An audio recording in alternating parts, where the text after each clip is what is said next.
Ema ostis räbalakaupmeelt ilusa valge kruusi. Ütles, et see on ilus kruus ja et selle seest on hea kohvi juua või jälle hea piima lauale tuua. See oli ikka ilus kruus pilt peal ja seal oli 11 ane ja mees suur vits käes. Anedel olid pikad kaelad ja üks ani teiste taga oli pisikene ja pildi kõrval oli veel vene või saksa või ei tea mis keeli salm. Siis mina ütlesin, et no nüüd mina küsin ema käest selle kruusi omale ja hakkan siit jooma. Aga Joosep ütles, et no vale, ei ema seda sulle ei anna, sellest joob isa ehk jälle kui külainimesed on. Ja siis ütles Joosep veel, et ma näitan, kuidas kaupmehed proovivad, kas kruus terve on. Tema pani kruusi pihu peale ja lõi sõrmenukiga külge, aga kruus ei teinud mingit häält. Siis võtsin mina ise ja proovisin. Esiti ei teinud ka häält, aga kui ma kõvemini lõin, siis tegi küll häält, et on terve. Aga kui ma veel kõvemini tahtsin lüüa, kukkus kruus maha ja läks katki. Ja mina ütlesin, et oh jumal küll. Ja Joosep ütles, et aga nüüd sa ema käest saad. Ja siis hakkas Joosep nutma. Mina korjasin tükid ära ja viisin sahvrikapi taha nurki ja ütlesin Joosepile, et ära sa emale kaeba. Nüüd mina mõtlesin ühte lugu kruusi peale. Ei tahtnud süüa ega kedagi. Ema ütles, et mis sul on, et süüa ei taha, kas sa oled haige, et ma toon sulle võileiba.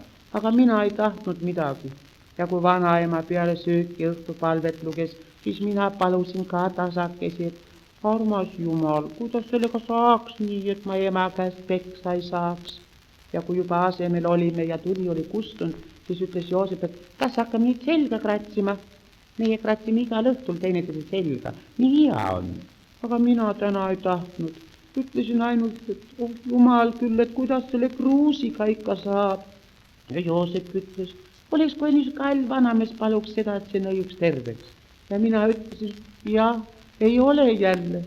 Siis ma palusin veel tasakesi ja ütlesin Joosepile, et homme lähen isaga kiriku ja palun veel. Siis et teeb terveks. Kirikus ma kohe ei palun. Esika vaatasin, kuidas kirikara altrajas luges ja palus ja laulis. Ja siis, kui kirikara kantslisse tuli, palusin tasakesi.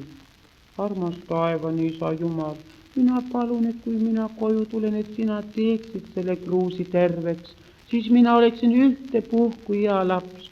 No tee nüüd, no mis see sulle oleks? Siis ma ei räägiks millalgi emale vastu ja õpiksin pähe kõik meie risti õpetuse ja ka selle pika, kus iga pühast vaimust ja hagu raiuksin pliidi alla ja seale raiuksin igal õhtul kartuleid. See katkine kruus on sahvris kapi taga nurgas, kust Joosepi papist hobuse üles leidsime. Ma palun nüüd, tee nüüd, siis ma ei saaks ema käest peksa. Nüüd ja igavesti. Aamen. Siis ma enam ei palunud. Mõtlesin aga palvet ja olin veel tükki aega põlvili. Ja siis tõusin üles. Kohe minu lähedal palus ka üks naine ja nuttis ise. Mina mõtlesin, et ei tea, kas tema tegi ka midagi katki või on laps haige. Kui meie Joosep haige oli, siis ka ema nuttis ja palus. Ja mina küsisin tasakesi isa käest, ei tea, miks see naine palub, kas on laps haige või tegi midagi katki. Ja isa ütles, et kes, ära räägi nüüd, palu sina ka. Ja mina ütlesin siis õige tasakesi isale kõrva sisse, et ma ju palusingi. Aga mispärast ma palusin, seda ei öelnud. Ja isa ütles, noh, hea küll, ole nüüd tasa kirikus, ei tohi rääkida. Kuula, mis kirik ära räägi. Aga see naine nuttis ikka edasi. Temal oli kohe suur kokku keeratud silmarätik kaasas ja sellega ikka pühkis silmi ja pani vahest suu juure. Aga iga kord, kui suu lahti tegi, siis olid hammaste vahel süljest justkui peenikesed niidid.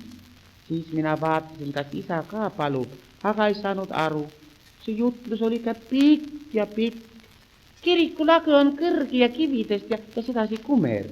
Mina mõtlesin, et kui meie toal oleks ka niisuke lagi, et siis ei saaks ema midagi lae vahele panna ja ka vitsa ei saaks panna, toogu siis iga kord õuest. Aga kirikera ei ole sugugi ühe koha peal paigal, kui jutlus peab. Käib ikka vahel altariaias ja vahel jälle kantslis ja vahel seina ääres istumas. Aga kui vanaema õhtupalveraamatust õhtupalvet loeb, siis on ühte lugu ühes kohas paigal. Nüüd mina teen ka nii. Nii kui vanaema palvet loeb, esitulen pliidi ees, see on altariaed. ja siis lähen ema sängi, see on kantsel. Kui jutlus lõppes, siis mina otsisin isale lauluraamatust numbri järele laulu üles, 112 oli ja pärast tulime välja. Isa otsis siis kirikulagedalt rahva hulgast kalmutädi üles, rääkis juttu ja küsis, et kas nende mehed metsas käivad ja tädi küsis jälle, et kas meie lehm tilgub veel ja saatis meie rahvale palju tervisid ja siis hakkasime tulema. Tee peal mina ikka mõtlesin, et ei tea, kas on nüüd terve või ei ole, kas on ka nii terve, et ei tunnegi või on katkimine, kui kohad tunda. Küll see Jumal on ikka üks vägev, temal on ükstapuhas, mis kõik teeb terveks. Tema otsiks Joosepi papist hobusegi üles ja otsiks minu noa üles. Teinekord palungi teda selle pärast. Koplikase juures oli Joosep vastas ja ütles, ei kedagi, lõuna ajal ei olnud veel terve. Minul hakkas süda valutama ning ütlesin, no sa valetad, mis sa läksid ilmaaegu vahtima. Kodus läksime kohe sahvri vaatama. Mina tõmbasin tasakesi kaltsu eest ära. Sa jumal küll, ikka oli katki.